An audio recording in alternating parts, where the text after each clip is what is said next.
I'm Krista Seddon and I'm the Director of Prevention of Violence Against Women at DBRCV. And I'd like to start by acknowledging the traditional owners and custodians of the country we're meeting on here, as well as where you're joining us online. In particular, I want to acknowledge the Aboriginal and Torres Strait Islanders people's resilience, their cultural heritage, their continuing connection to land, water and community across Victoria and Australia. I pay my respects to elders both past, present and emerging, and I extend that respect to any Aboriginal and Torres Strait Islander people joining us today. In terms of what we've got planned for the day, I'm going to give you a quick update in a moment about what's been happening at DBRCV in the prevention team. We have a fantastic panel today that will be discussing the importance of embedding student voice into respectful relationships and gender equality work. And there'll be, of course, time towards the end for you to all ask questions. And we'll also hopefully have some questions from our online viewers, which Queenie will be moderating.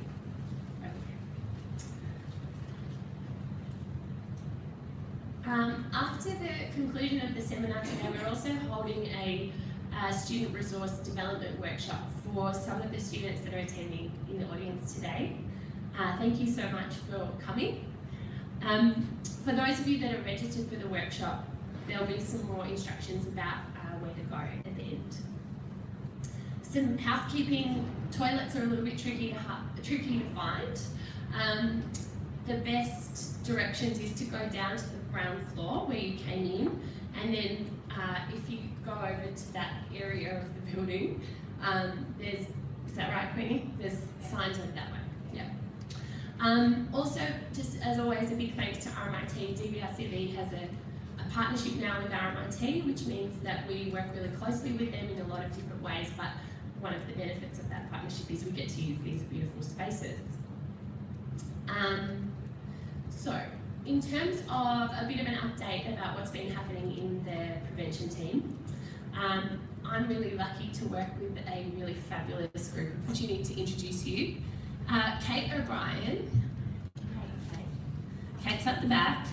Kate's joined us as a new PVOS specialist, or Prevention of Violence Against Women specialist. I'm going to just use the word acronym PVOR, and I know that our sector is very acronym heavy, but it's a long thing to spell out each time. Kate's focused on managing the Partners in Prevention program, and also another piece of work we're doing around workforce development for the Free from Violence strategy that the Victorian government's implementing. Supporting Kate on the Partners in Prevention work is my two other new colleagues, Alice Taylor at the back and Queenie Chung over here. Louise Sims, who's up the front, has moved into a new exciting role supporting our organisation in a policy advisory role.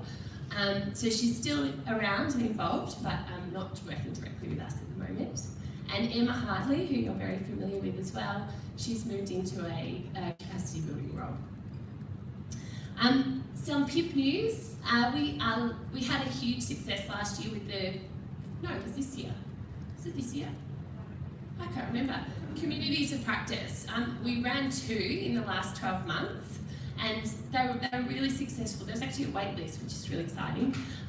We're doing another one early next year. It'll be 5 sessions, 5 times that we'll be meeting in a CBD location, and because it's easier to work with a community of practice when there's kind of like a commonality, we've sort of set it as emerging practitioners, which really it's up to you to kind of identify. We're kind of saying, like, between a year and if you've just started in the work, or you've been in the work for up to about 18 months to 2 years, I think it would really suit you, and of course it's free of charge. And if you're interested in joining that group, the registration's in the bulletin that's just gone out. We've also just recently released some new resources around early childhood and respectful relationships. They're a fabulous series of tip sheets that are available up the back, and I highly encourage you to grab a few on your way out. We did those in partnership with the City of have been really kind of kicking goals in the area of early childhood and respect for relationships, and particularly implementing the whole of setting approach. So it was fabulous to work with them. And finally, in May 21st next year, we're going to be holding a practitioner forum, building on, again, the conference we did, Achieving Generational Change, in May this year. We're doing another one. It's going to be much more practical, very focused on practitioners who are doing the work, and put it in your diary, save the date. So, without further ado, I would like to move into the discussion for the day. This topic is a topic that's very close to my heart, student voice and the prevention of violence against women. In a former life, not so long ago, I actually worked for the Victorian Student Representative Council, which was the peak body representing school-age students. And Nina and Michelle, my old colleagues, are joining us today. In that work, probably consistently for 4 years that I was in that role, students said to us through those advocacy processes that gender equality and respect for relationships was a critical issue for students. I think there's increasing emphasis on the importance of engaging student voice in a really meaningful way. And we know that when student voice is engaged in respect for relationships, particularly with the whole school approach, it absolutely strengthens the work and improves outcomes, both for students and the work in schools and community. Our panellists today will be discussing the benefits and opportunities and challenges of embedding student voice in respect for relationships education. We'll also explore what genuine and meaningful student engagement in respect for relationships can look like. Today, I've got a wonderful panel that I'd like to introduce you to, starting with Jarrod. Jarrod Bateup is the project lead for the Respect for Relationships team in the Western Melbourne region. Jarrod has a background in teaching and was involved in the original Respect for Relationships Reef pilot that Our Watch did back in 2015. In his current role as project lead, Jarrod has facilitated many student voice forums across the Western Melbourne region. Nina, Laitala and Michelle Coe from the SRC, or the Victorian Student Representative Council, as I mentioned before, is the peak body for school-age students in Victoria. Nina is the Executive Officer, and Michelle is from Braybrook College in Year 11, which is school in West Melbourne. And she's also a member of the Student Vic SRC Executive Team, which is the group that governs that organisation. Briony here is an experienced teacher working at Fitzroy High School and supports her school's resilience, rights and respectful relationships implementation team. In 2013, she founded the Feminist collective alongside a group of passionate students, and with their input wrote feminist teaching resource called Fight Back, addressing everyday sexism in Australian schools. We're also joined by Liv, who is a Year 10 student from Fitzroy, and she is also a member of the Fitzroy Feminist Collective. Olivia also featured in our Unpacking Resistance videos that you would see on our YouTube website. And last but not least, Rachel Messer, a Senior Health Promotion Officer from Inspiro, a local not-for-profit community health service organisation. She's primarily worked in the prevention of violence against women's space, implementing programs in secondary schools, workplaces and sporting clubs. Thank you all for joining us today. So as I said, the format today is I'm going to ask some questions to our panellists, and then keep your brains ticking, write down those questions that you have, because we've got quite a lot of time at the end for your ideas. So to kick us all off, I can't really see you, so I'm just going to, sorry everyone, there we go.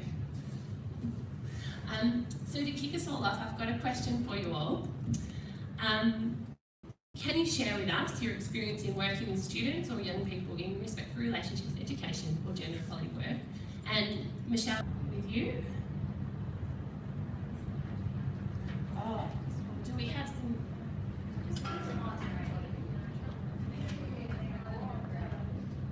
they might be already on.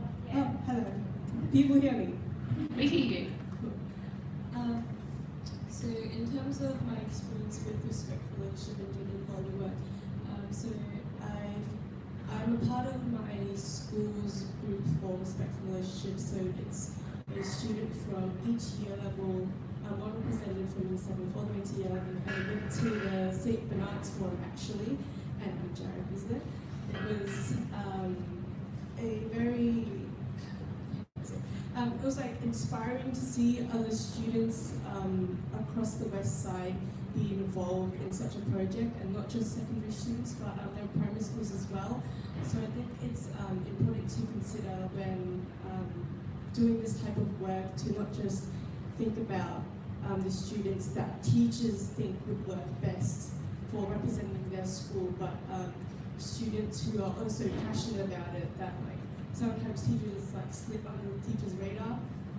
So if possible, and if there's an event where you feel students should be involved in, I feel like put it out to students to volunteer themselves for such a project instead of just picking students. Apart from this, I've also been closely working with my teacher that's doing this respectful relationships at school. So with that, we've devised types of activities at school, and we've had a community forum for the Melbourne area, which me and another student presented at. So basically just any time you can get a student involved, then just do it.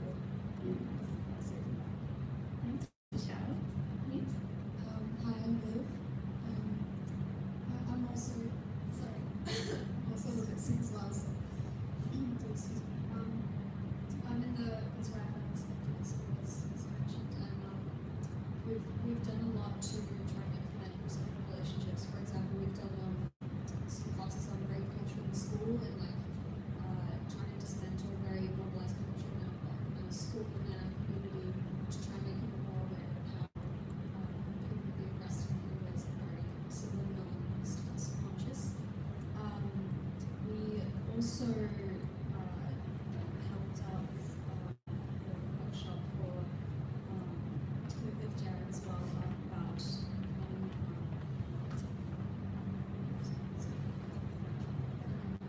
yeah, it's like student voice workshop as well. And it's been really great because we've been able to not only talk about what we need to change in our own communities and how that affects a large scale, has like a domino effect of the communities around us and the wider picture as well. But it also empowers us to see what we're doing in our own community and where contributing to it ourselves, and what we can do to make our school and our community a safe space for everyone else.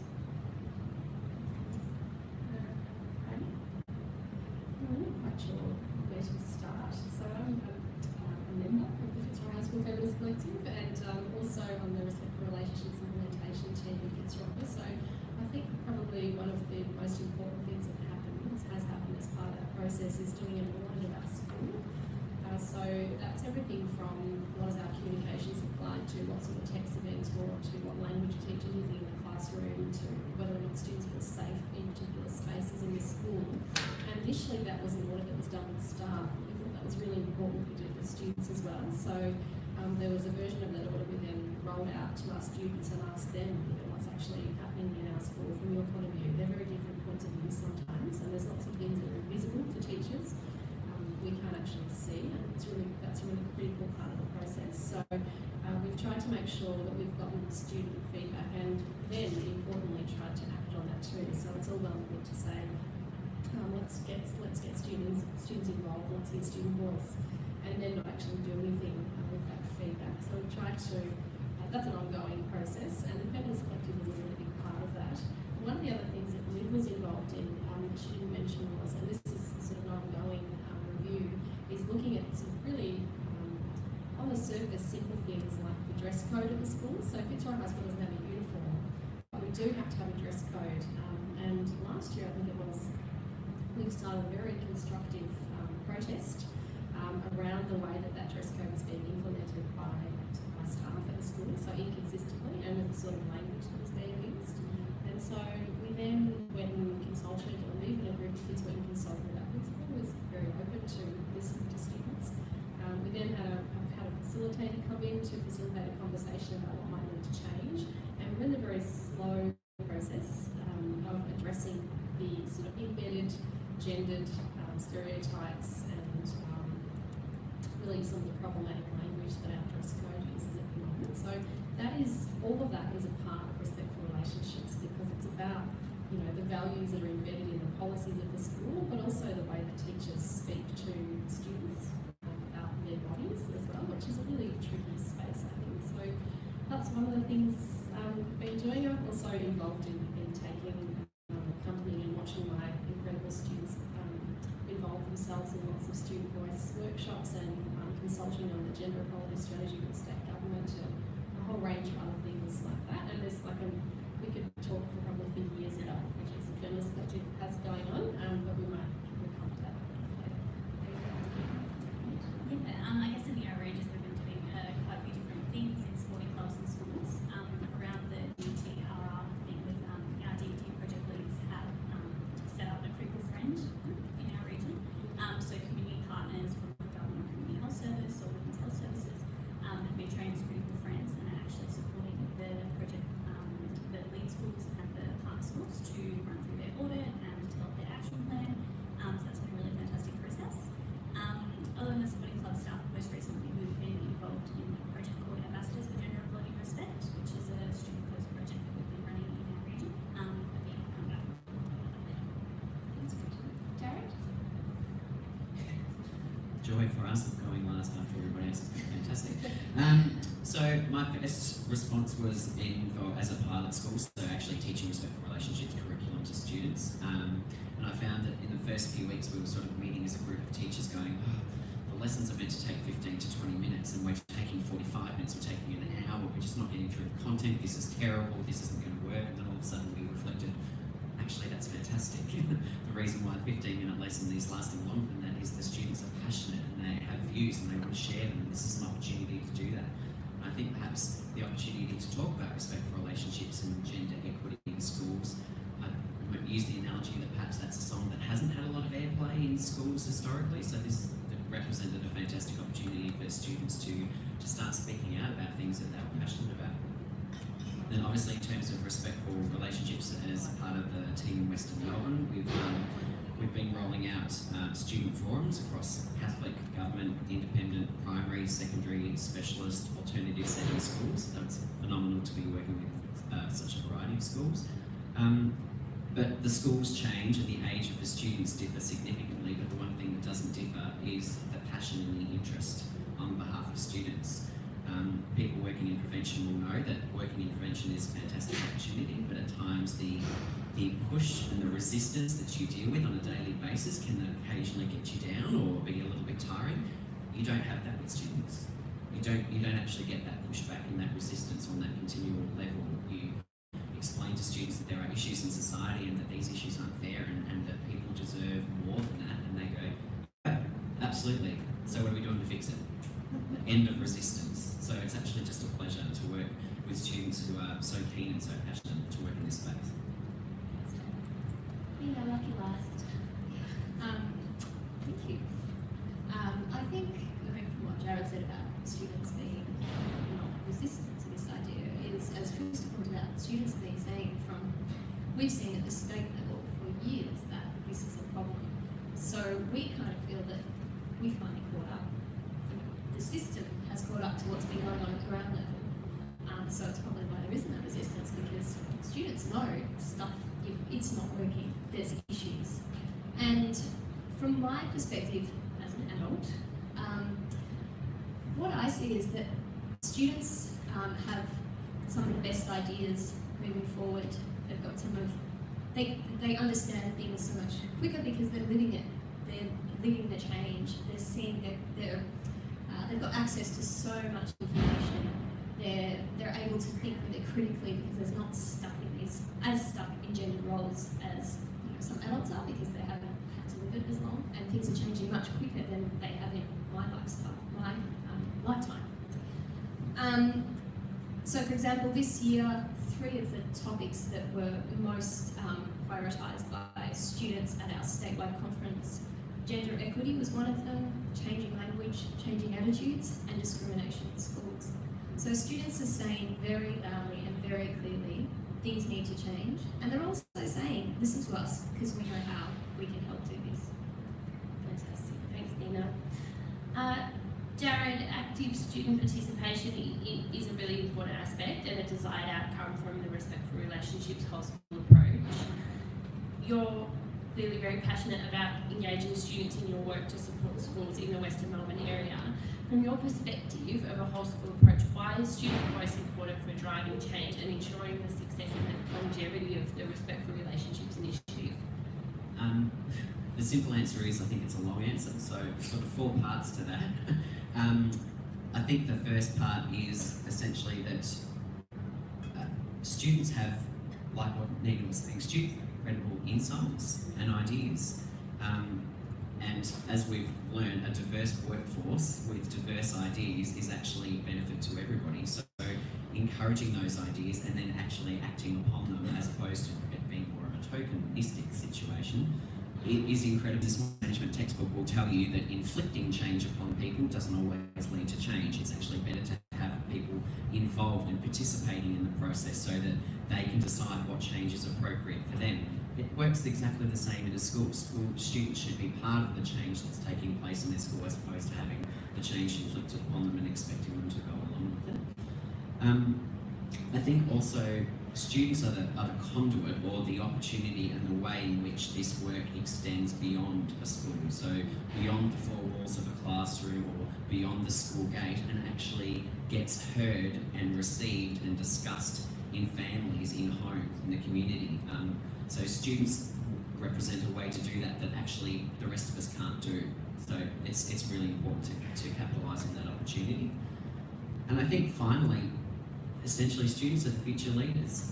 And sometimes I think that statement gets used and then thought of as, oh yes, one day in 15, 20 years time they'll take over the world. But actually, to put that in context, the year 11 and 12 students that are in schools right now sitting exams, in 5 years' time, they'll have completed their secondary education, they'll have actually completed a bachelor or a further study and pathway, and they'll be in the workforce working. So it'd be a crime not to capitalise on their passion and their interest now, because we want those people involved in this work to ensure that it's sustainable after we're no longer in it ourselves. Fantastic, thank you. Nina, we've already sort of talked about a bit about what VicSRC does, but from your perspective, what can genuine student engagement or student voice look like? I think genuine student voice, agency, engagement, participation, all the words, whatever words you want to use, I think it can look scary. I think for adults and for people in power, it can be really terrifying because it means we have to let control go and we have to trust and we have to understand and acknowledge that students, whether they're 5, whether they're 3, whether they're 22, often they know exactly what they need. They may not be able to have the words to vocalise it, but they know what they need to help them learn best, and they need our support, not always adults telling them what they need to do.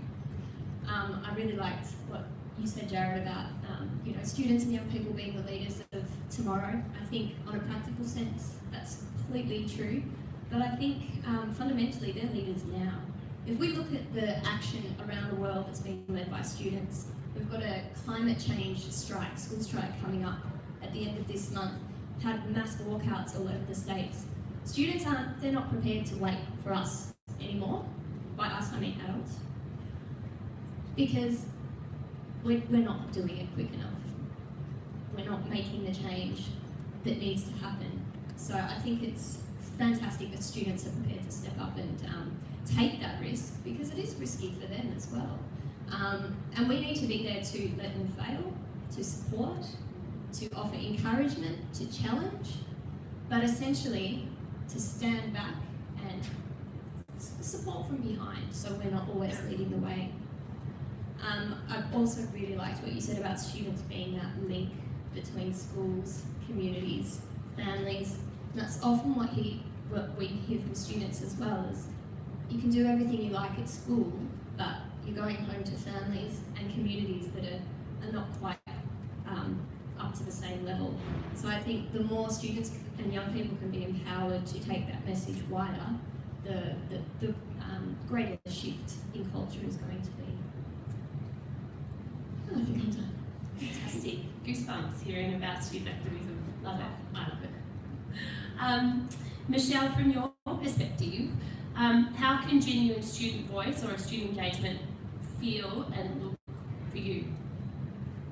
So, going from what Jarrod and Eva said and what I've also said previously, whole thing about genuine student involvement and like genuine student voice and insert more adjectives is all about the factor of like actually having students there present, whether it be at a meeting, whether it be at just like a communal event, whatever. It's that ability for like an adult or a community leader to have trust in their young people, to believe that the young people around them are capable of these things, because like we're basically adults. Honestly speaking, like in next year, I have the ability to vote. Like legally speaking, we like adults, we have these capabilities, and it's not up to us, so to speak, to make these changes, but for adults to allow themselves to see these changes being made and to allow us to help them to make these changes for the wider community. Because respectful relationships is talking about gender roles and talking about changing domestic violence for the better, but more than that, it's a generational shift and it's a generational change. And to have this happen correctly and to have this implemented in like all the ways it can possibly be, we can't just tell people change. We can't just tell people that there's a problem. We have to involve them. We have to involve students in this process and tell them, not tell them specifically, because we obviously know that there's a problem. One of the priorities for the Vicar City Executive is gender. So obviously we know that there's a problem. But then for adults and for teachers, that some of them might say, whoa, where did this curriculum change come from? I didn't know there was a problem. That's where the problem is. The fact that adults don't see that there's a problem is where the problem is. So when, in my opinion, when to take the right steps, that's when student involvement is important. That's when it is important to get the information and the opinions of the younger generation to see how they want change, how, like at the community that Jarrod held, how they feel, how they hear, and how they think a safe school should look. Not just a teacher saying, I have this idea, what do you think of it? Or the teachers have this problem that we think you guys need solved. It's not about that, it's about asking us what we think is the issue and how we think it should be solved to get the best student involved. Love it. Thank you. I'm still sort of processing this. No, it's fantastic. I think there's some really wise lessons there about identifying gaps and stepping back. It's fantastic to hear. Briony, you were quite pioneering in sort of the intersection of student voice. Let's go with student voice for the sake of this forum, and gender equality work. And I think for me, I remember seeing Clem Ford tweeting about your crowdsourcing campaign to fund the resource, and then I saw you on the front page cover of the AU magazine for the conference and all sorts of stuff. So much fantastic recognition, which is as it should be. Can you tell us a bit about the Feminist Collective and what role you played in the establishment and the coordination of the collective? Yeah, so I really like Michelle, what you were saying there about students really not needing to ask permission active student voice. It's not up to students to say, hey, we'd like to have something to say. You're absolutely right. It's for adults to make space and move over so that can happen. And the way that the Feminist Collective started was that we have an elective program at Fitzroy High School. It's called Excel. And it's informed, the whole program itself is informed by student choice. So we run it according to, we do a bit of a survey of kids. It never runs perfectly, but the aim is we ask kids, what do you want? And then we try and run those subjects. So rather than just going, okay, you can take sport or wood or food or whatever, we say, what do you want? And then we see if we can work it out. So a couple of years ago in 2013, I was running a book club. And the book club, I consciously tried to set it up in a way that was more adult. So we had a democratic choice of text. We discussed them every week. We had food. That was a really important element. So obviously, a glass of wine. We did have cheese and cakes, and we read books and discussed them together in a small group. And it was a really sort of connected group of students and myself. And then we were reading Of Mice and Men, which is John, obviously, John Steinbeck. Text that had been chosen by the class, a text that has one woman in it with no name, who comes to a very violent end, and one of the students in the class said, hadn't kind of acted like that might not have happened. So it was pandemonium. So I think what had been happening at the time, I mean, a long time feminist, but they'd been sort of simmering under the surface, the very early beginnings of a more public conversation and a more prominent mainstream media conversation around feminism and gender and violence against women. And so that then sparked a conversation in the class about gender equality, about violence against women, about victim blaming, about the fact that there are texts that have got one woman in them with no name. So that went into lunchtime. And I was, just like a pig in proverbial. It was an absolute joy having this conversation with my very brilliant students. And then I said, well, do you want to have more of a conversation about this? Is obviously something that you care about, that is there for you, it's really present. So let's start a lunchtime feminist collective. So that was lots of support for that, and we did that twice. We had 2 lunchtime meetings, and then we realised that there was not enough time. So by the time we got in there, by the time we got started, it was over. And so then we had the idea to suggest that it run as an elective subject instead, and the timing just happened to be perfect, and my school's very supportive, so within, I think, about 3 weeks, it was up and running as an elective class that students could choose instead, and it's been running since then, so it's been running twice a week for 90 minutes since 2013, and actually this term I've got 2 classes, so I've got an 8, 9, 10 Feminist Collective Excel and a 9, 10 Feminist Collective Excel. And Liv will be able to tell you more about how the classes run from her point of view. But from my point of view, it's really important that it actually runs as a collective, so that I am not a dominant figure in the class, that I don't set myself up as having any more expertise than anyone else. We're organising a conference at the moment, and the content of that and the way that it runs is actually dictated by my students. That there's a sense, hopefully, and sometimes it means we're very loud and chaotic and passionate, that everyone has a say, that we respectfully disagree with each other, but that it's a kind of a democracy, as flawed as they can be, that's the aim, that there's a breaking down of that power dynamic between student and teachers. You can't get rid of it entirely, but being conscious of that power dynamic, I think, and we're trying to critique that and work against it a little bit, I think, is what we're trying to do in the Feminist Collective. Liv, building on what Briony said, what's I guess your participation in the Feminist Collective, what's your role, and how have you found the experience of being involved?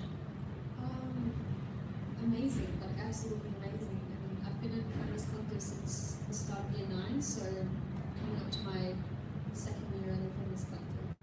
And immediately I just felt so at home. Already I identified as a feminist and I was very passionate about the subject, but it was just a reinforcement and almost like realization of how prevalent and important it is, and how it's such a passion of mine, and how it should be a passion of everyone's, really.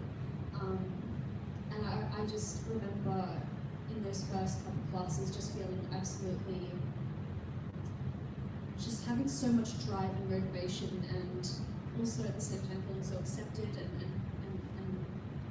yeah, like so involved and a part of a group of people that were equally passionate about the subject as I was.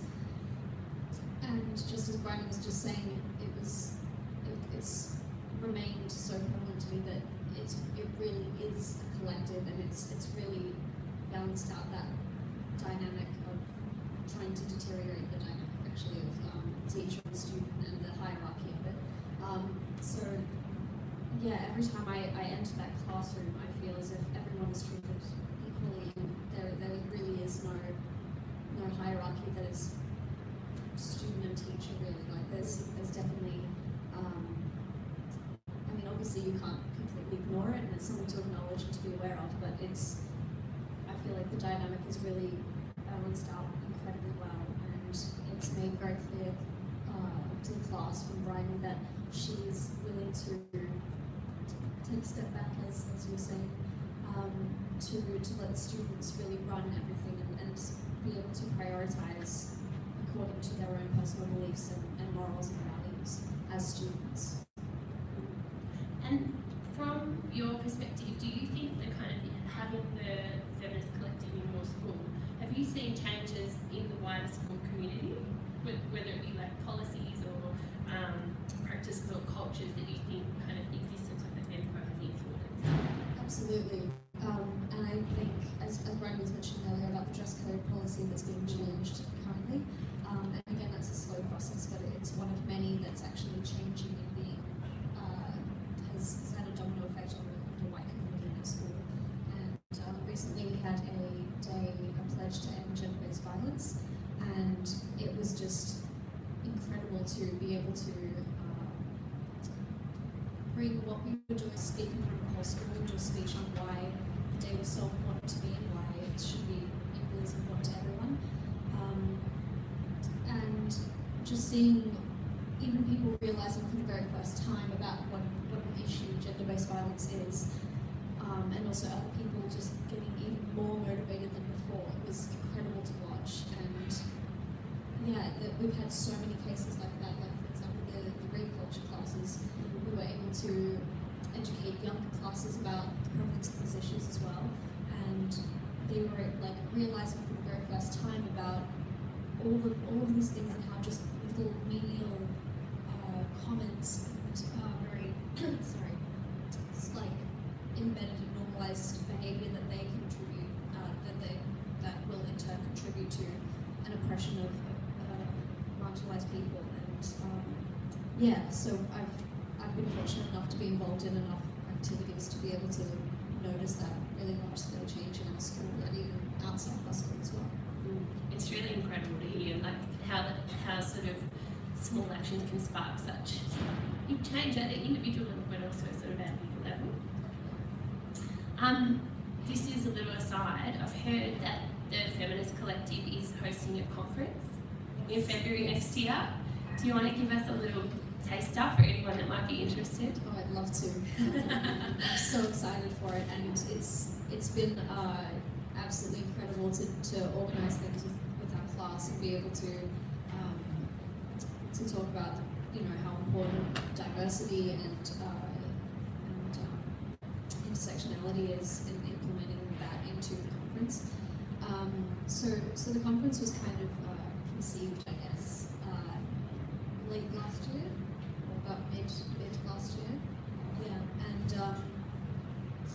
there was kind of a consensus in the class that we all felt like we really needed a place for a wider, like, kind of a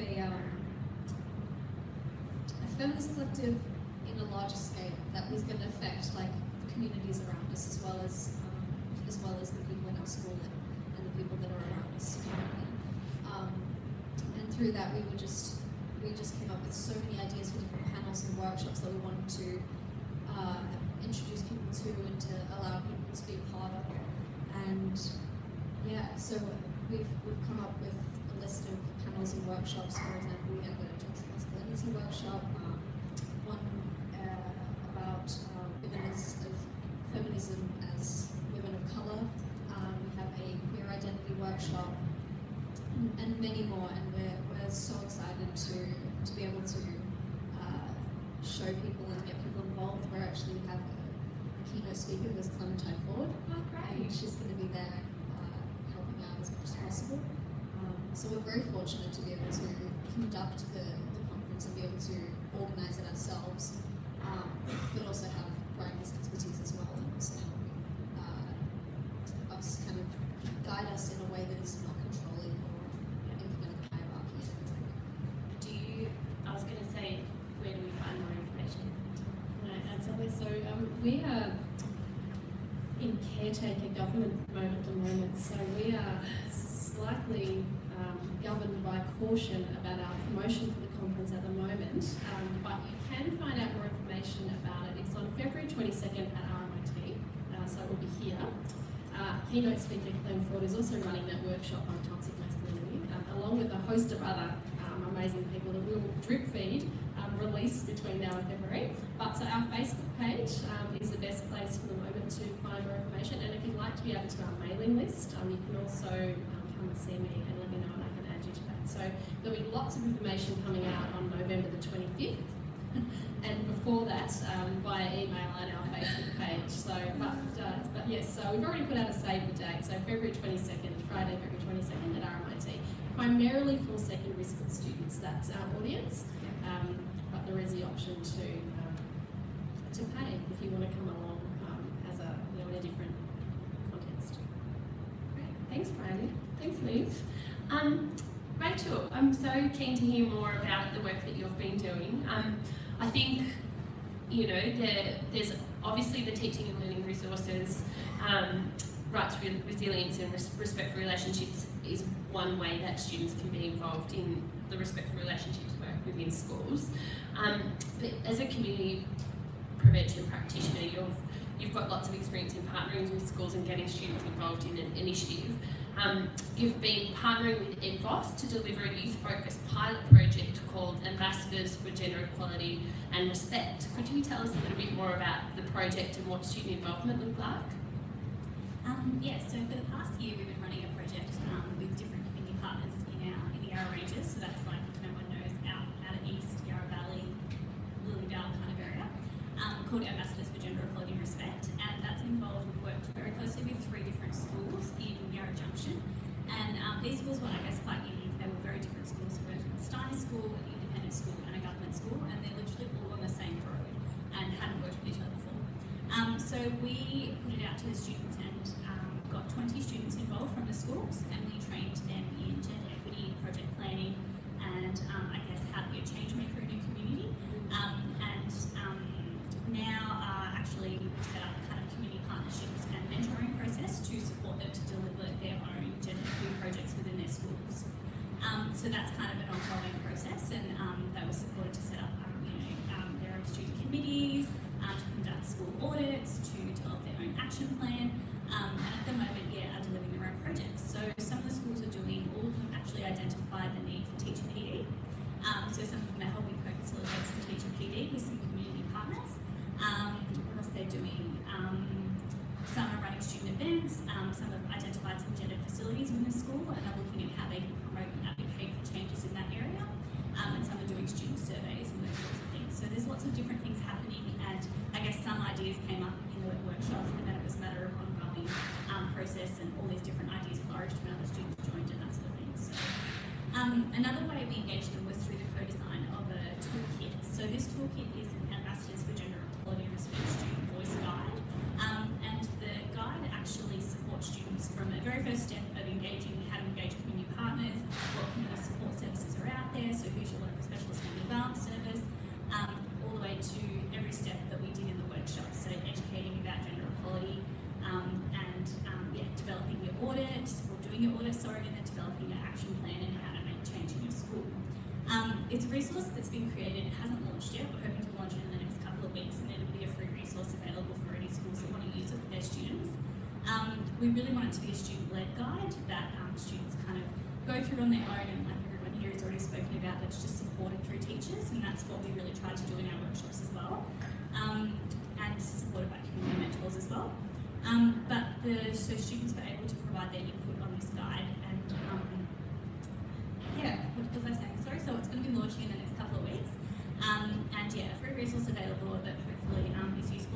launch it as a pilot resource so we can test it and that sort of thing, and hopefully it can have some tweaks made here and there.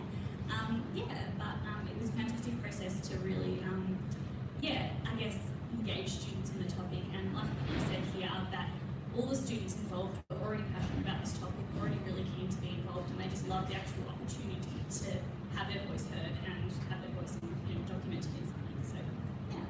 Thank you, Ray. So thinking about a lot of the people that are part of the Partners in Prevention Network are obviously community practitioners that are working in schools in a whole different range of ways. I'm kind of interested in, like, practically how, I guess from the sounds of it, a lot of the sort of students that you were engaging with in the beginning were kind of quite keen to be involved. But that's my question, sorry. Can you tell us a bit about how you got the schools on board? To be honest, for us, like, I hate to say this, but it wasn't easy, but it was more simple than, say, other projects I've worked on, and I guess that was really because it was a pilot project, so we chose to work with 3 schools that we'd already worked with before, and that was very important for us, that we wanted schools that were ready and keen, and all these schools had identified a gap in the need for student voice, and that they had students kind of, walking into the principal's office being like, I'm hearing about this respectful relationships in my classrooms, I want to do something about it. But the school actually hadn't set up a structure to, support that process. So in that sense, like, we were quite lucky that we kind of engaged them and went to them and they're like, yeah, this is what schools that they were all on the same street and all working together, and they really valued that the students would get connections with joining with other schools. So there's benefit of that sort of thing in developing those school partnerships and that. We got leadership on board early, like a year before the process. We got them to commit to be engaged in our working group. And we also tried to make it for ongoing engagement. I always find with some of my community projects that schools or any organisation can be really engaged up front, and then it kind of dies off when different priorities come on board. So we tried to make it as easy as possible for the schools and the school leadership to stay engaged, because we had principals on our working group. So little things like having the working group meetings at the schools, engaging them to as much as necessary, if that makes sense. So obviously wanting pure, true engagement and commitment from them, but also not necessarily consulting them on things that we as community partners and the other members of the working group probably could have done on their own, because schools have competing priorities. So many emails coming through that we were quite selective in that sort of process. So just little things like that. So if you were going to provide advice to other community orgs that were sort of thinking about working in the student engagement space, what advice would you give them?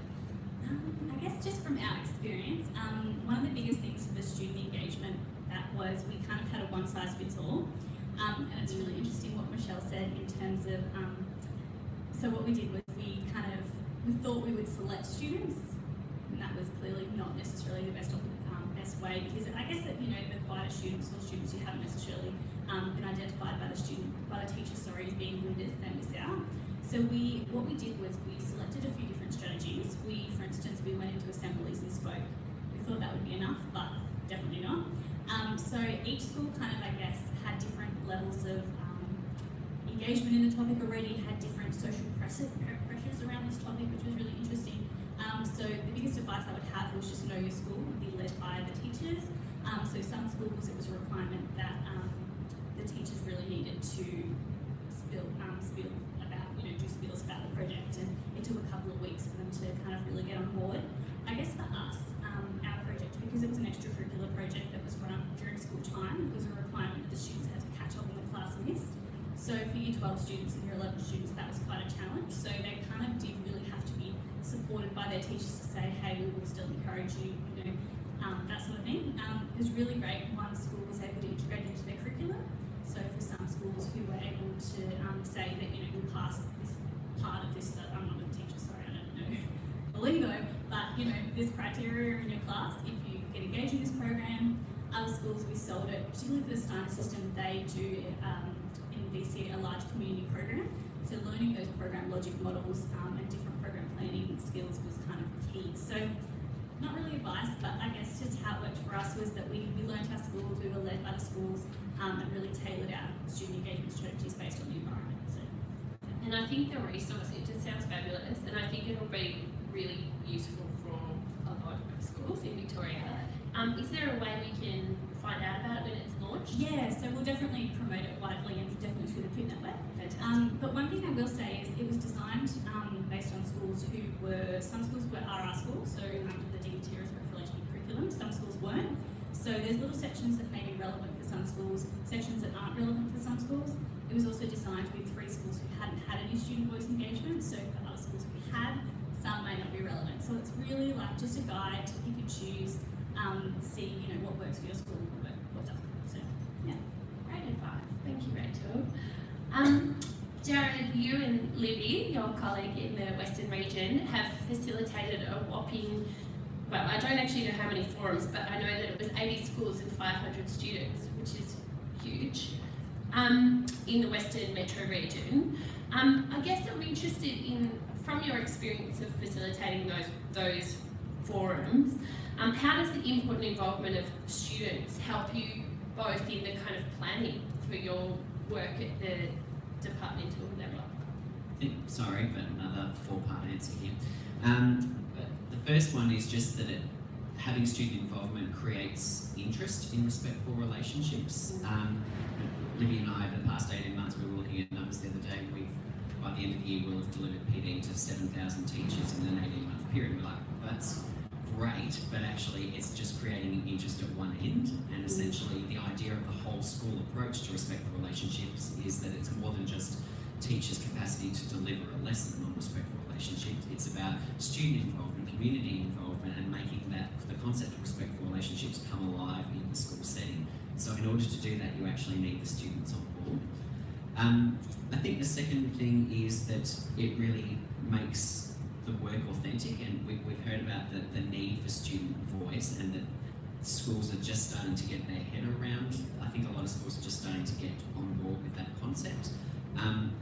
But also coming from a school myself, I know that student voice at times was a little tokenistic. It was a case of, oh, we need to have more students involved, so I'll write a speech and we'll get a student to stand up and deliver that speech, and I'll write it that way, I know that's exactly what they should say. And it needs to move beyond that. But the flip side of that is sometimes schools have struggled at finding something that represents something that students can really get into, and respectful relationships is one of those things. It can be student-led, it can be student-driven, it can be student-enacted, and it can lead to student results that students then reflect on and decide, okay, this is what we achieved this time, what do we want for next time? So it really can take off of its own. It doesn't need the teacher driving it, and it doesn't need that timeline of we need this done by the next 2 weeks. It's organisational change. It will happen in time, and having students involved in that process just means that it's more likely to happen. I think also, just from the student forums themselves, students respond positively when the activities, when the resources, when the lessons and opportunities are being presented by students. It creates such a completely different atmosphere and vibe to the event when 100 students, quite often primary and secondary, are sitting listening to a grade 4 student explain why they need a particular activity. Aside from the initial jaws dropping at how good the grade 4 student is doing it, at keeping themselves together and delivering this amazing activity, it just leads to better engagement, because those people, they understand each other because they're coming from the same perspective in the same context. I think the final thing is, just from Libby and my perspective, again, we're working with 85 schools, and there are other areas that are working with 100 or 120 schools. So from our capacity point of view, we don't have the capacity to go and work individually with each one of those schools in order to achieve change, but students do. So once you've built the capacity and the drive and the passion with some students, what that work then looks like in that school, it's really exciting to see what the students can come up with, and that it will be different in every school. And hopefully in the next 12, 18 months we'll see a lot of really exciting things happen, like students leading and driving their own conference, which is phenomenal. So yeah, I think that's the opportunity for it to become real in a school setting. Yeah. Jarrod, do you kind of thinking about some practical examples, just because we have so many people from across Victoria, do you, from your area, any practical examples that you can share with us that sort of stand out in your mind about how schools are going about engaging students in the Respect for Relationships initiative? Yeah, I think the great thing is that there's a variety happening. I would say it's in initial stages, given that most of our student forums happen term 3. So just giving the schools the time to see what that's going to look like. But we've had respectful relationships themed school concerts where every class is delivering a message around positive self-talk and constructive self-talk as opposed to negative self-talk. Students that have been involved in running forums with us then going back to their own school and delivering a forum to the rest of their school body, to their school community, to students and to the wider community. Students that obviously now there's the rule in place for in primary schools it's encouraged to have a student on student council, and in secondary schools it's a requirement to have a student on school council. So respectful relationships actually getting a Guernsey regularly in school councils as a result of that student representation on the school council. A lot of our schools also have either a kindergarten on site or an early learning centre on site, so actually spreading the message through the early learning centre or the kindergarten, so again helping with that idea that the students or younger people that are going to be coming into a school will already know more about respectful relationships as they begin work at that school. Even just hosting information sessions or being the leaders for open nights and school celebration evenings and that sort of thing, and having respectful relationships and gender equity as common themes. And also just from what Briony was saying before, but schools doing more auditing of the curriculum that they're using and coming up with things like, wow, in history, where's the voice of women when we talk about World War I and World War II? Or actually when we look in VCE music performance, we're not actually studying a single female composer, and what are our thoughts on that? So I think a lot of that student drive is leading to some of that change and will continue to do so over time, which is great. Thanks, Jarrod. Nina, to ensure, I did a little fist pump before because I have to acknowledge the work of Vic, as I said, in actually a huge campaign over a number of years around changing the ministerial order, the legislation around mandating students on school council in secondary schools. So big step and a fantastic piece of student-led advocacy. So Nina, to ensure student participation is meaningful, and it's not enough to just sort of ask for feedback. What would be some of the considerations for adults that are working in this field that they need to be kind of thinking of when, all over the place. What are some of the considerations that adults working in this field need to be mindful of when responding to students, especially when their ideas are maybe not evidence-based or perhaps what we'd hoped for? Yes, that is one of the tricky areas, I think. There's a term that we often think about within our work called inconvenient and convenient student voice. Convenient student voice is, as Jarrod was saying, the speech that we, adults read or write or check. It's, to be honest, inviting students to be on school council. There's a platform for them there to have their say, but it's completely led by adults. Schools in general provide an aspect of student voice, but it's still very much top-down. Inconvenient student voice is sometimes, often, much harder to hear. It can be really difficult to interpret. Could be the graffiti on the wall. Could be students misbehaving, shouting in class. Students not turning up to school. Silence. This is the voices, or these are the voices, that are harder to hear and harder to understand, but usually almost the most important. So I think for adults, we need to redefine what our idea of student voice is and consider all those aspects. It takes a great amount of trust from adults, again, in students. All students as well, not just the articulate ones, not just the ones that turn up to school in perfect uniform.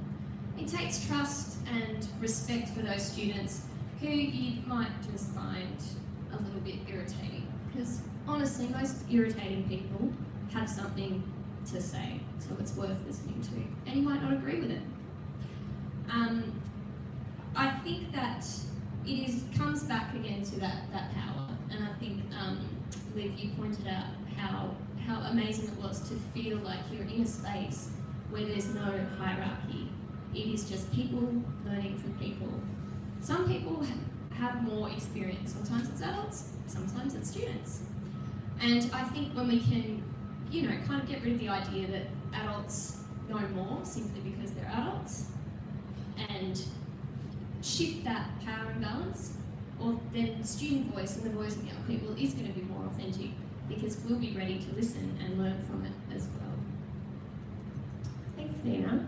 I'm going to open this question up to the whole panel. I'm interested to think about sort of challenges that you might have experienced in the work. I think we've covered really nicely today about why it's critically important that students are involved in this work in a really meaningful way. But I want you to think about sort of any challenges or barriers that you might have come up against in this work. And I guess it could be in a school setting or in a broader context. Would anyone like to volunteer? Liz, thank you. I feel like it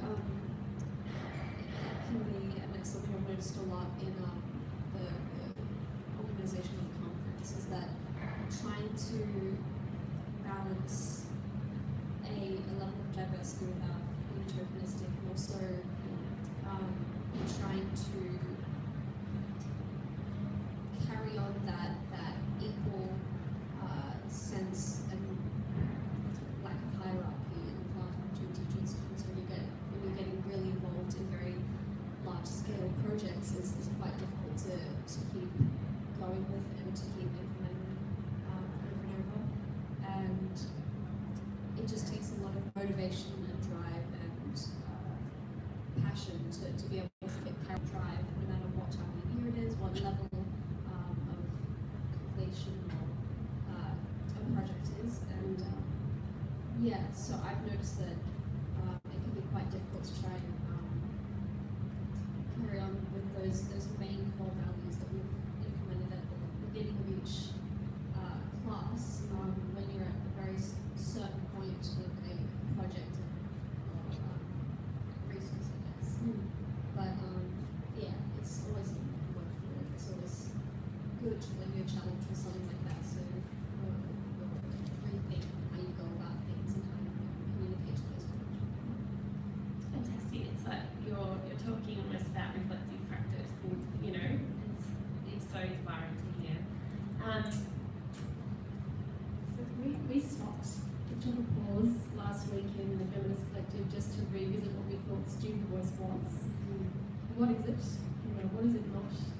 Just to sort of regroup a little bit, because Liv and I were talking the other way about the difficulty of managing and balancing everyone's input, everyone's expectations, and finding a sweet spot where everyone feels represented, but not the loudest people aren't making the decisions, and balancing all of those things is really tricky. So we just stopped and did what does it look like, and also because we're now running into some resistance in the sense that we are working within a bureaucracy, and so some of the decisions that I'd like my students to be able to make on their own, it's not possible all the time for that to happen. So I'm just trying to make sure that we all understand that as much as I would love it to, like passionately love it to mean complete autonomy for my students, it sometimes doesn't mean that, because we have to deal with making presentations to communication subcommittee and working within a political context and working within the processes within our very supportive school, but regardless of that, still part of the state education department. So we're sort of having to to navigate and negotiate how do we balance student voice with some bureaucratic strictures that we can't necessarily escape from. And as Liv said, that's a working process, and we talk about it, we think about it, and we're very frank and open in the class about what the challenges might be for my students and what the challenges might be, and I have to kind of represent the class outside that space as well. So that's one of them, but we're just, it's an ongoing, it's a work in progress always, I think. In terms of other types of resistance, we, as Liv mentioned before, ran a day to end gender-based violence at Fitzroy a couple of weeks ago, which was brilliant, I think. It was a day of celebration as well as acknowledgement. We tried to balance some, very sombre research around violence against women with trying to motivate students who there's nothing more crushing than feeling like something is hopeless and therefore you should just give up. We have those days occasionally. So we had a day where we tried to balance that information. So I wrote the curriculum for the school for that day around trying to inform students who might not be as aware of issues of gender-based violence and balance that with the right tone, because you are always going to get, when you're talking in this space, not all men, always. The first question, almost always, that I'm asked about the feminist collective is what? How many boys are in the class? So are you just running a little kind of radical feminist hotbed that boys are not involved in? Of course, young men, gender fluid students, we have a cross section of individuals in our class, as you would expect. But I did come up against several times during that day groups of students that I knew were going to say, were going to feel that the information that we'd given them that was focused on prevention and education about violence against women and children was an attack. So understanding, so as an adult, I expect other adult men to be able to take that, like suck it up, like this is the research, take that on board and stop making it about you. That's a conversation they have at the pub. As a teacher, that conversation has to be different. The tone has to be different because if you alienate a group of students, that whole idea of people must want to come along, then I think the tone and the context within which you deliver that information is really important. So it's not an apologetic tone. That's not what I mean. I just mean it's a tone that explains why this is the focus of why it's important without making the students feel alienated and getting other students to help with that. This is critical. So that idea, this is where the rape culture class is from that we mentioned before. The topic kept coming up over and over again in Feminist Collective, and so then the kids made a decision to say they had someone come in, do some education, it wasn't particularly effective, some adults come in, so they decided to do it themselves and write those classes and deliver the curriculum to reduce that resistance. If it comes from other students, it's more rich and more meaningful, I think. And the other place where resistance sometimes occurs is in media coverage, I think, of some of the activities, and that just has to be very carefully managed. Such great sort of strategies, I think, because as practitioners, when you're working with adults, we've often thought about how we manage resistance with adults, but you're right that it needs to be very nuanced when you're working with students, more complex, yeah.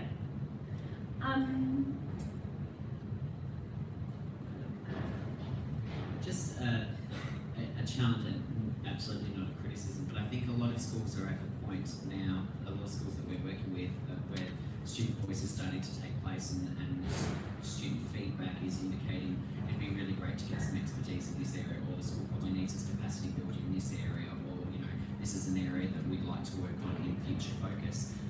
And probably just for us at the moment, finding the links with community for those schools. Libby and I have met with 45, 50 community agencies explaining respectful relationships over time, and every single one of those community agencies is thrilled that this work is happening and keen to see what this role looks like, and is delighted to see 1,200 schools in Victoria signing up to respectful relationships. But obviously their capacity to assist with that is sometimes quite restrictive due to the fact that they're operating incredibly tight budgets and having to make money stretch so far. So when you sort of approach the community sector saying it'd be great to have schools supporting this, hey, how have you got the capacity to work with 85 schools? It's a real struggle for them to say, actually I can't. And even strategically trying to get them to work with, say, one particular lead school so that lead school can then filter information onto their partner schools. In a lot of cases, even that's actually that the time requirement of that is a difficulty or a barrier that we're still trying to navigate and get over. I think perhaps there's been a bit of a perception that schools are quite insular, not necessarily wanting the community involved, and I'd say potentially that is the case in some schools, but I'd say the schools that we're working with that are 18 months into this project and have now got, and this teacher voice and the student voice are saying, we need assistance in this, or we need resources in this area, we actually need someone to come out and build our capacity. There's great opportunities to work with the community sector, but our issue at the moment would just be probably finding some community organisations that have the capacity to do the work that they all want to do, maybe are just struggling to be able to provide that support. We have to hope for a bigger prevention budget in Victoria. There was sort of a natural synergy with your role from a community perspective, Rach. Did you want to speak to that?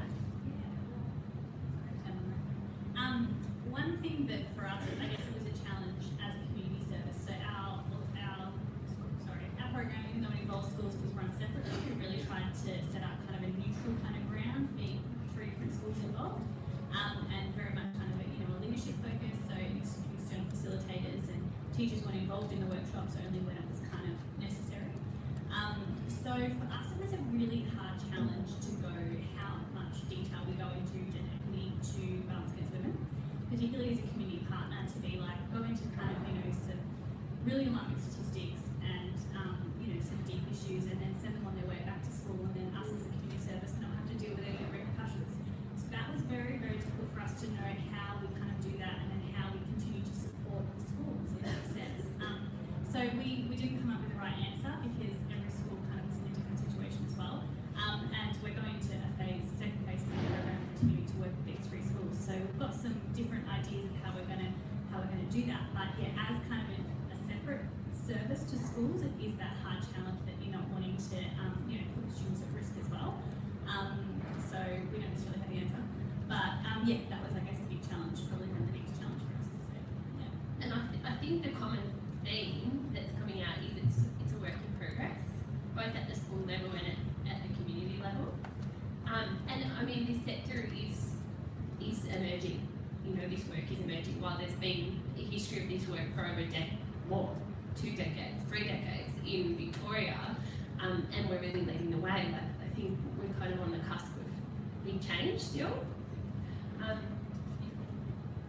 Nina, final thoughts on this question from you? Sorry to leave you last again. That's right. I was waiting for Michelle, so she could be last. Michelle, you can I'm sorry. wrap it all up beautifully. Well, I was just sort of reflecting as everyone was talking that respectful relationships, while this program does focus on gender equity and family violence, and respectful relationships essentially is about respectful relationships, everyone being treated respectfully. And I think why student voice has been such a key element is, as we've all identified, having any kind of respectful community means that everyone is listened to. So I hope, VKSRC really hopes that having this area to really encourage students to get involved and be more, have more say at school, I hope it doesn't stop here, and that this idea of respectful relationships is across all the areas, and that students and young people are really seen to be the experts in their own education, to be their experts in their own life, and that we can start to see that they are, and that we can trust them. And I think that's going to make that huge cultural shift that we need. I agree. Someone said to me recently, primary prevention work is a marathon, not a sprint. I like that quote. And Michelle.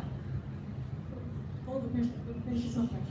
I think definitely a challenge with student voice and student engagement is the ability and feeling of the actual student themselves, for their opinions and their ideas to be heard, and where these opinions and ideas to be taken to. Especially in my own experience within school, whenever I had an idea or something that I felt should change in school, I never knew where to go or which teacher to see. And then I always hear teachers saying, oh, we need a student to talk at this thing, or something. And then it's but they wouldn't know which students to involve, or how to get student voice in their projects. So it's like there's always this miscommunication, and the teachers always talk about student involvement without students being there and behind closed doors with other teachers asking, hey, do you know anyone in your class that can talk to this thing for me, please? So I think to combat that issue, specifically with respectful relationships and student involvement, is to, when a teacher or adult doesn't know anything, just putting the idea out there to students to volunteer themselves, to, like I said before, to be able to trust the student to be able to make their own presentation or to give their own opinions and stuff, even if like a teacher doesn't agree. And it's like if you don't agree on something, that's fine, it's totally fine. If anything, that means that something that an adult has identified and a student has identified where there isn't a currently working middle ground that you could work towards so that there is a better understanding. Great answer, Michelle. Thank you. I'm going to open it up to you all now. I hope you've all been thinking of some fabulous questions. Is it helpful to have 2 minutes just to talk to your buddy next to you? Just because sometimes I feel like that gives you just a bit of time just to gather your thoughts. Panellists, that'll give us 2 minutes to grab a glass of water. So 2 minutes just to think through what your questions for the panellists might be. Or if you haven't met the person next to you, you can introduce yourself. Don't go.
A bit of time for questions. Is there anyone that has just tested their question with someone else and now is inspired to share it with us and ask our panel? Over to you. My name is Abir and I'm working with Concept So my question is following is that if we continue working on specific areas, for example, working on advocacy, which will include students and how to engage or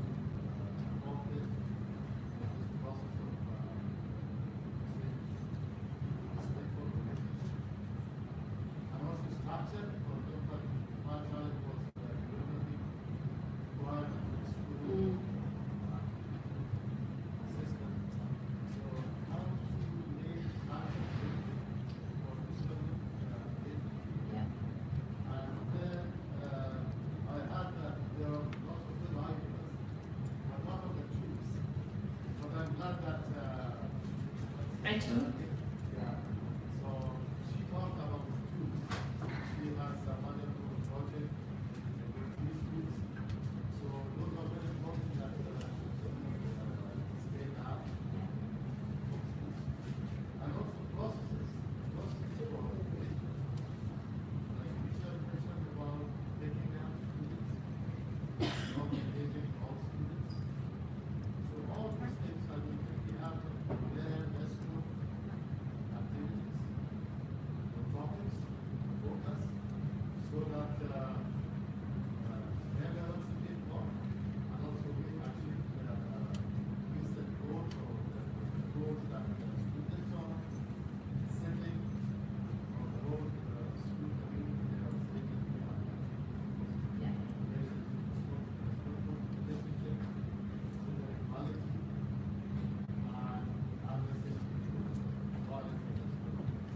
Okay, that's quite a big question. So what I heard was that we're interested, particularly kind of how do you set up structures and processes in your schools or in your regional work to embed this kind of thing.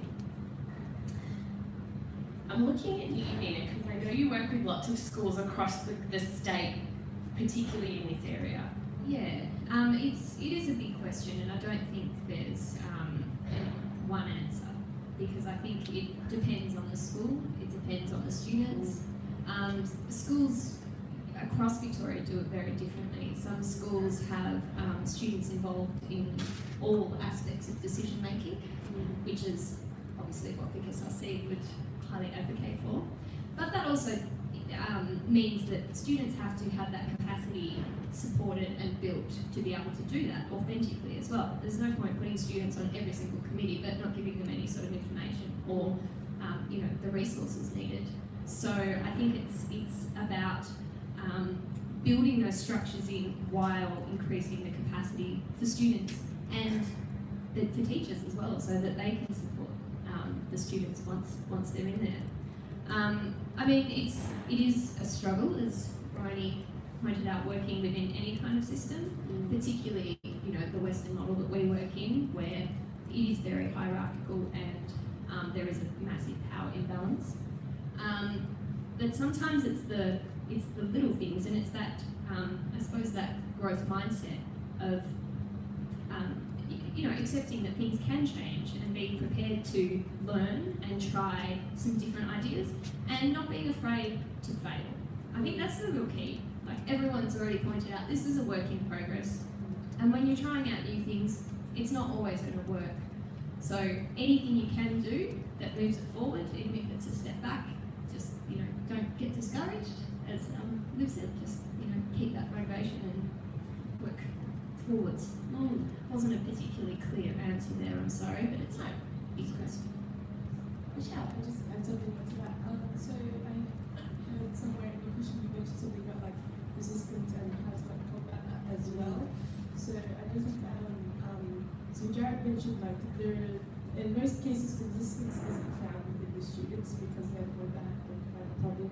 But in most cases actually does. So I know that in my school, the way they did that to combat that was the Fellowships, the coordinator, he actually held a whole school staff supporter a PD for like everyone, and it was like a whole facilitated session to talk about these ideas that the teachers may or may not be familiar about, the things about gender, things about equality, things about like having genuine student engagement. So I feel like that'd be a great start to building a structure, to having something open that's like changeable, considering that it's developing at your school, to have the teacher and staff environment be open to challenge, so to speak, so that there can be genuine student absorption of the information in the curriculum, so that they're listening to these things that we talk about respectful relationships, but it's just not just sitting and tuning it out, but sitting there and feeling like the teachers genuinely care about the subject as well and are well informed about the subject, not just reading off a script that like some curriculum-based thing has given to them. Yeah, well said, Michelle. Liv, did you learn? Yeah, I was just thinking about, like, as you were saying about how to get students involved in an equal amount of a diverse range of students, I guess. And I think something that jumped out to me is the fact that in order to do that, you really have to build a relationship with your teachers. And I think that was done exceptionally well at Fitzroy. I'm so lucky to be able to be a part of that, is because through the Excel system, the elective programs at the school, it gives teachers an opportunity to see and ask what are our students' passions, what are they interested in, and then they get to be in a classroom and to be able to either, be involved in something that they're very passionate about, or even equally as important, if they don't enjoy it, they're able to voice why and express their opinions and talk to their teachers about these things, and their teachers are able to hear those opinions, and that creates a relationship and a dialogue that they're able to, add to certain programs if it's needed, or and kind of be able to get students involved where they feel fit and where the students would feel comfortable, and yeah, so I think building a relationship like that is really great and often very easily facilitated through student-led programs and voices in the school system. I just also suggest as a starting point, just seeking feedback from students. So from a lot of our schools, their first engagement of students was attending a student forum, and that's fantastic, and hopefully that continues on, and we will certainly look to continue running student forum events. But one of the first things that our schools undertake, similar to what was discussed before, was an audit of where's your school at, therefore what goals and priorities need to be developed, so that you've got an action plan for the next 12 to 18 months. And a lot of our schools have been implementing that action plan. What we've been pleased to see is that there's also a student version of that audit. So there's a student simplified, so from 50 statements into something like 20 statements, but then that particular document has been modified again, simplified into 10 statements, 8 statements, symbols and emoticons, so that non-verbal students at special schools or SDS schools are also able to give their feedback and their thoughts and their views. And a lot of schools have actually used that as a starting point and said, wow, our audit results indicate that this is the first thing we need to focus on, but actually our student data is telling us something very different. So in fact, perhaps we, asking the students at that starting point and hearing what they've got to say, and you having that filter into the action plan and the drive of the work over the next 12 to 18 months, I think is a great place to start. One, because you're hearing from the students, but two, because it's also going to help empower students to take action of achieving some of that change themselves over the 12 to 18 months, again, as opposed to having that change inflicted on them. You've got that buy-in from the start. Yep. Where can people access that work? Oh, good question. Where can we access the student audit? Respectful relationships staff have it. I'm certainly happy to share the other versions of it as well. But yes, that information is available through RR staff. I'm not aware of it being available outside of RR staff, but yeah, I'm certainly more than happy to share it. Fantastic, thank you. I do have a question, but I just first wanted to acknowledge what Rachel was saying about knowing where a community or a school community is ready to have a conversation, whether it's, because there's a lot of conversations, and whether it's at the violence end or whether it's at the gender equity end. We work in a lot of isolated and rural communities that are not quite ready to talk about, like the language of feminism is not going to open many doors for dialogue. After many years, then the language is more explicit, which kind of is what you were saying about having conversations with peers about not alienating our students whose ideas are sort of forming about this stuff. But I wanted to ask both of you about that, because that was one of my questions, was like, what about boys? Because we get that all the time. Working in Frankston North in two schools, and we're not explicitly a feminist project, but we only work with young women. So there's a lot of questions by their peers like, oh, do you have to have ovaries to join, and like all this kind of stuff. Do you get training or have conversations about how you talk to your male peers about the work that you're doing? I always remembered something that stuck with me with my very first feminist collective class is that Briony made it very clear to the male participants in the class that she won't be apologising for any kind of not harsh at all, but in quite confronting feelings that they may have in the class, because it's so important to have your privilege confronted whenever necessary, whether it be male privilege, white privilege, economic privilege. It's all so important to have it confronted and therefore recognised. So I feel like in order to, it's very difficult to navigate, especially in different school settings as well. And I can only really speak from experience from a state school in Fitzroy, which is quite a wealthy district, I guess. And so it's always important to be confronting, but it's also very difficult to balance both being confronting and challenging enough to make people question themselves, and also not pushing too hard that people don't engage at all. So I would add to that I come from Shep. Yes. So northeastern Victoria, where one of the prime activities is still doing laps around the lake. So I guess sort of life's experience of navigating that sort of resistance probably led me to where I am today in some ways.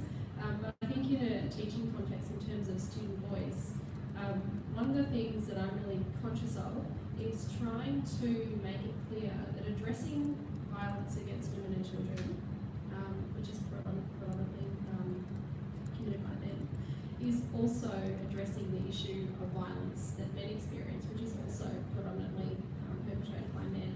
So trying to, I found that with some students that repetition of, most violence is perpetrated by men, most of the victims are women, but, in terms of men's violence, it's also perpetrated by men. What sometimes I've seen students hear is, what you're saying is, men are terrible, men are really awful and you hate them. I think with young people, what I found a useful strategy is to, it sounds sort of silly in some ways, but just to kind of change the body language that you use in the tone, and actually just sit down with students and say, hey, this is really confronting, isn't it?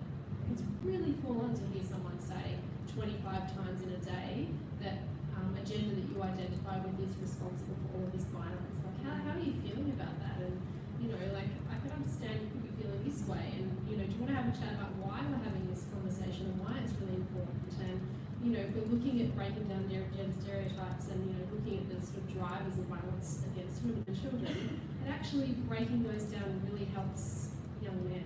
And I often talk about the fact that I've got a young son, I've got a 3.5-year-old son, and that I see this work as being really important for him too. That I don't want him to grow up in a world where he believes that he has one version of masculinity that he can ascribe to. If he doesn't do that, then he'll be policed in certain ways. And that I sort of try and look at it from the perspective of, it isn't just about prevention of violence against women. That's something that I've always been passionate about for my entire life.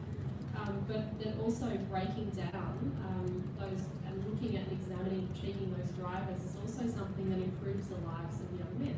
So trying to have that conversation with them as a starting point for then getting them on board and talking about why there might be focus on the prevention of violence against women and children, looking at drawing their attention to where it happens, for example. So, hey, isn't it really awful? Like, I've got a younger brother who lives in the country who doesn't go out because if you walk past someone else, the culture there is, looking at and punched in the face. So he chooses not to go out. And then contrasting that with, well, imagine what it would be like to not be safe in your own home. Thinking about, or being harassed in the workplace, or just thinking about trying to draw attention to where the violence occurs. So And I think the tone in which you have those conversations is really important too, especially with young people. That it's an invitation to have a conversation about it rather than let me tell you why you're wrong about this. Whether you think that yourself personally or not, you know, it's sort of about hearing that inconvenient student voice that says something that you know. So that I'm absolutely honest and say there are times that I would go, how many times do I have to address this another response? But it's key. It's really critical because obviously you need everyone. We're talking about cultural change. You need that to happen across the board. I don't know if that's a very helpful answer. It's giving me more answers because I'm similarly tired of that question, so I ask everyone. Yeah, it's an exhausting question.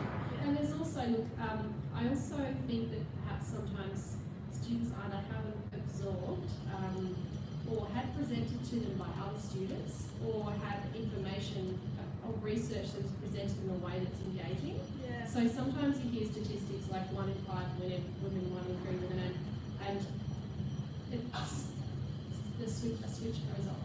So it's about trying to work out as well, like, well, how does that information, how is it meaningful to you and how are you going to hear it? So I think one of the ways in which it's meaningful to hear that is from other students rather than from adults telling you this is a really serious problem that you need to get on board with. I think something just adding on to that as well is that in our great culture classes we had 3 people presenting a slideshow full of very similar statistics, and we actually said to the class that, you know, this 1 in 3 women statistic, that's one of the people you're standing before right now. And it was kind of a way to like draw them in and like make them really realise how much of a reality it is to have the people around you be victims of domestic violence or sexual assault. And something else I also wanted to mention is that with trying to navigate the engagement of men in discourse around feminism and intersectionality is that we, as much as it's upsetting because that it is the reality, we do need more privileged people to help with movements that are started by marginalised people as well, because unfortunately people in positions of power and privilege have more space in our society and have more an audience, more people, and more respect really. So it's really important to stress how important their voice is in helping provide a platform for marginalised people rather than speaking for them.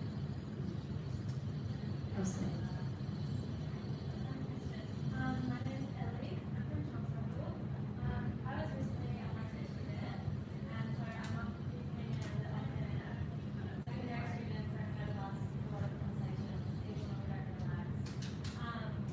In my organisation's work, we're discussing gender literacy and the drivers of primary drivers of gender-based violence with students. We often get a lot of questions about diversity and inclusion, especially regarding sexually and gender diverse identities in this space, and how perspectives, particular perspectives, how we continue to evolve these identities and these conversations and English and relationships education, given that they're so time. So I feel like I don't want to feel like I'm speaking more than anyone else, but I'm very passionate about that personally, and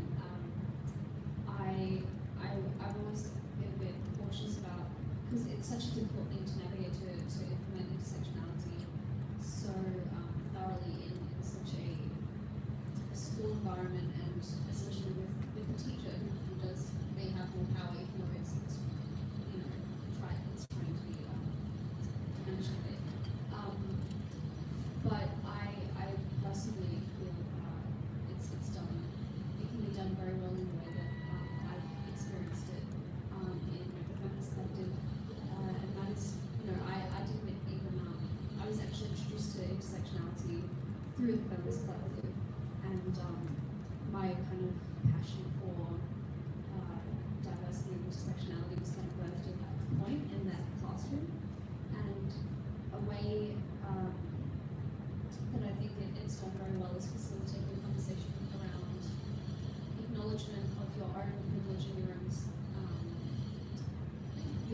language, and also your own intersecting identities in marginalised groups. Like, for example, I would identify as a queer individual and also as a woman, so I have these intersecting identities that I'm able to, unfortunately, enough to have a space to freely talk about and talk about how they intertwine, also how they affect people around me. So yeah, it's really important to give people the space to acknowledge where they stand in our society and how different identities are all intersecting and so equally important as well. I've got a bit of a tangent, but yeah. Just add something to that. So it's like, I think, especially with like gender literacy, using type of languages like teaching it in schools, and that, like from personal experience with running community events and stuff, it can be extremely hard, especially when people aren't informed. Considering that most people like don't think about their gender or their sexuality just as whatever. Because it's like never popped up before. So I think like for a school to be able to create these conversations to get to gender equity and stuff, I think it's important to like ask these questions like in the classroom, like what is gender? It's like what is sex? Whether that be in like a class or like whether that be like in a class setting where it's like sex ed or something, whether it be like in like a homeroom or something, just like start that conversation to like make people just think about it. It's like, do I really conform to normal society norms or like have blah, just to make people have that idea in their mind that not everyone is the same as them and like that's okay. And it's like, to have that thought of if I am different, then I am okay also.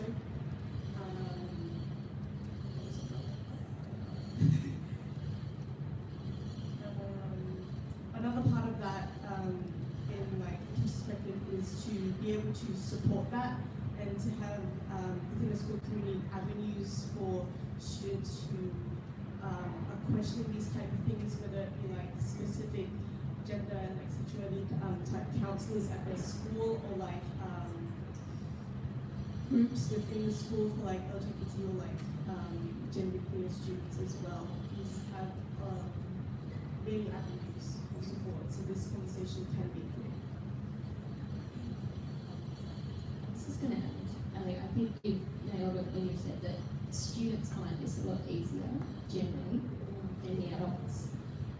In my experience working with hundreds and hundreds of students, when we introduce pronouns, it's a bit like, yeah, okay, cool. With adults, it's like, what? But why? And I've had some really interesting, challenging conversations with other adults to try and explain why this is not about them and why it's about inclusivity. So I think, once again, looking to students to really lead the way, young people to lead the way in this. They've got the language, they just get it because they're living it. I think you're right, that's the way forward.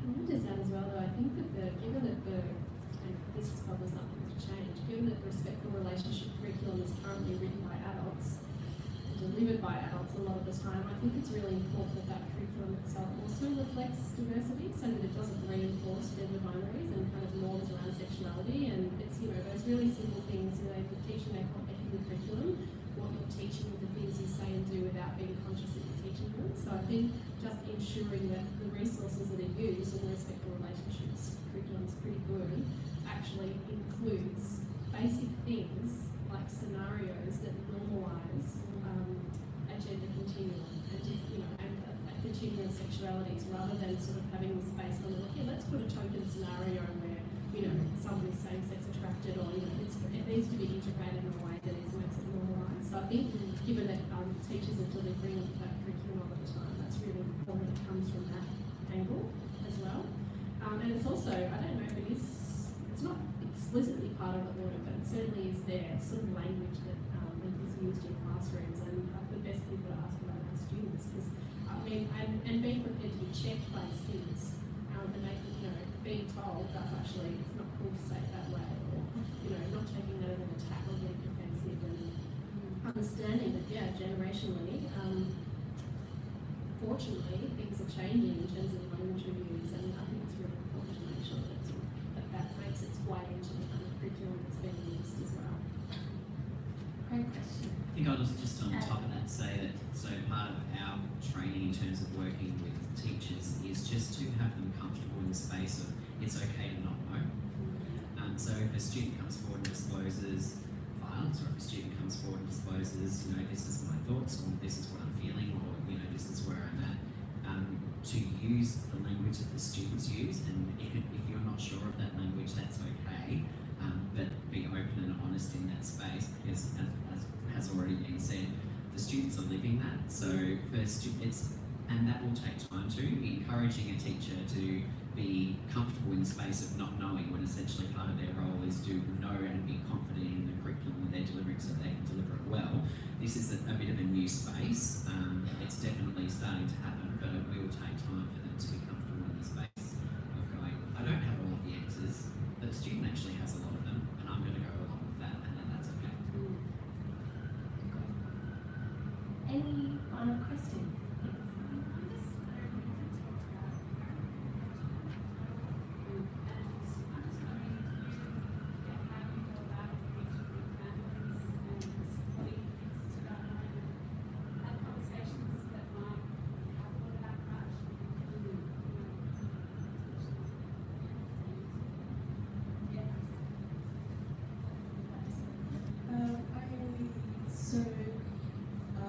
Recently my school is like the health and respect relationships in my area. So recently we had a community event before the topic. So it was open to the whole community. So it was any teachers, parents, students, whatever. If you wanted to come along and learn about this subject, then like feel free to. So I feel like in terms of that aspect where the student themselves not comfortable talking to their parent about it, or don't feel safe talking to their parent about it, I think that's a good way to start, to have like an adult talk to like another adult about it. So if like possible to hold these community events where it's an adult setting where the parent can have their views challenged, and it's like that sparks a conversation. So when there's like that awkward drive home in the car, the student coming up, so mum or dad, what did you think about that? And it's like, yeah, go from there. So that was run by, I'm not sure it was run by my school, and I think it was my R&R coordinator who organised that. So he got a few students and another one to talk about our experience with speculations, and a few other experts on the topic on a panel like today. So. And yeah, I agree. I think that community engagement and that having that conversation in that space with parents, where it's sometimes hearing that from another adult for other adults is really important initially. We're also looking at developing a way of aligning our communication with parents with what's actually going on in the classroom. So, for example, one week we're looking at consent in respect for relationship curriculum. We're looking at working with a parent who's a graphic designer to create some like a post that we could send and push out to parents via Instagram, for example, or through our communication channels at the school. So at the same time that students are learning about something in the class, parents are getting a sort of snapshot of that, and then a link if they want further information themselves. So, this is what's happening this week in respect for relationships.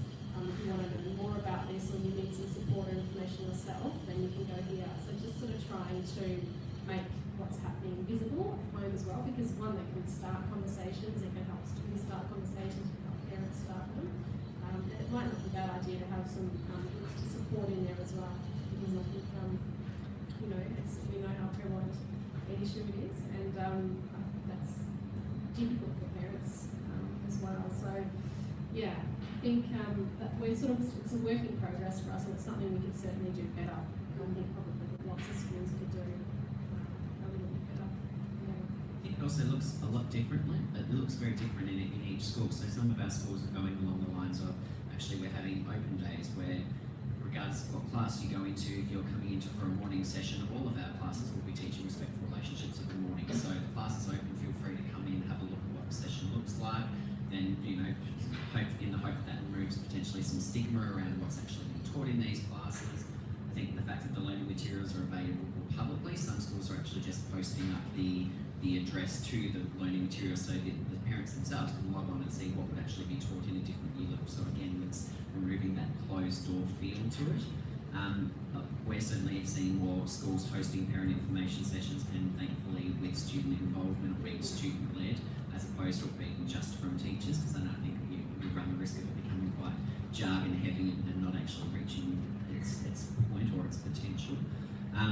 Some schools are even just using the newsletter to post, this is what we were doing in respectful relationships this week, feel free to have this discussion at home, or even start a homework activity or something like, let's do an audit of, who does the jobs in the house, who does the outside jobs, who does the inside jobs, does everybody in the house get paid equal pocket money? Just raise it. Some of it can be questions, some of it can be activities, it doesn't have to be hard hitting, it doesn't necessarily have to be controversial, but it's a way of encouraging that conversation, at least that initial conversation to begin, so then there's opportunities for students to carry that conversation further if they'd like to. We also about ambassador training was, having a conversation with students about this, about backlash and resistance that they may get from their peers or from going home. So it was definitely an important element, and just, talking about that self-care and not feeling like you always need to have the answers, or just because now you're an ambassador, you always have to stand up to your parents and that sort of thing. So I guess, just really important to have that open dialogue with students. Because, part of us, because again, every school I've spoken to is a huge challenge of, the right ways and how you best engage your parents into life communities.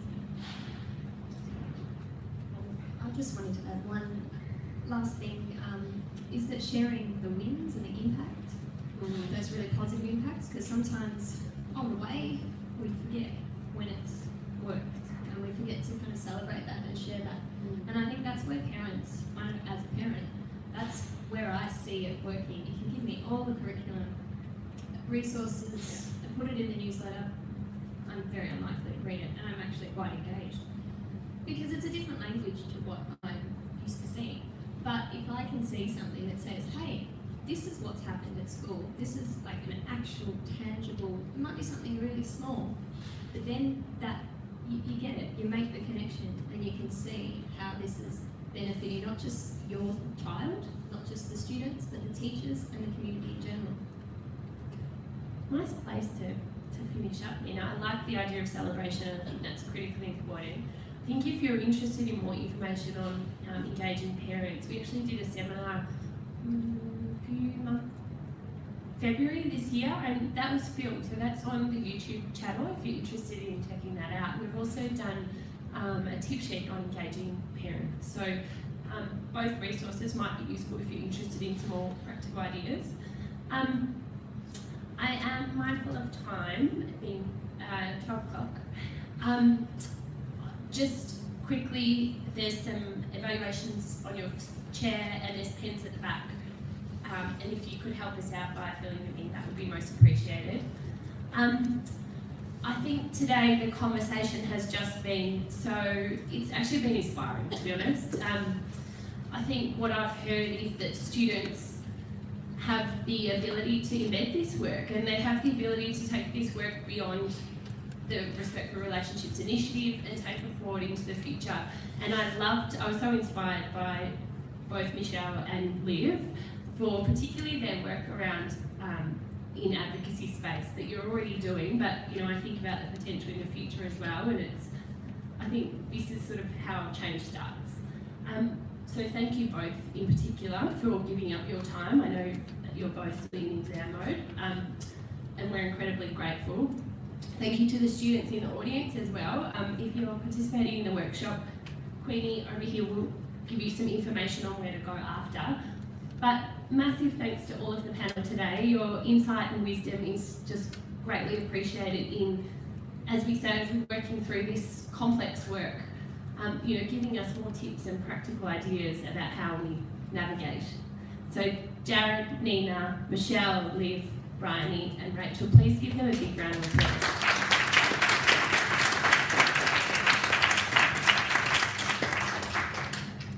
So please join us for lunch. Please fill out the evaluation form, and I hope I haven't forgotten anything else. Thanks so much, everybody.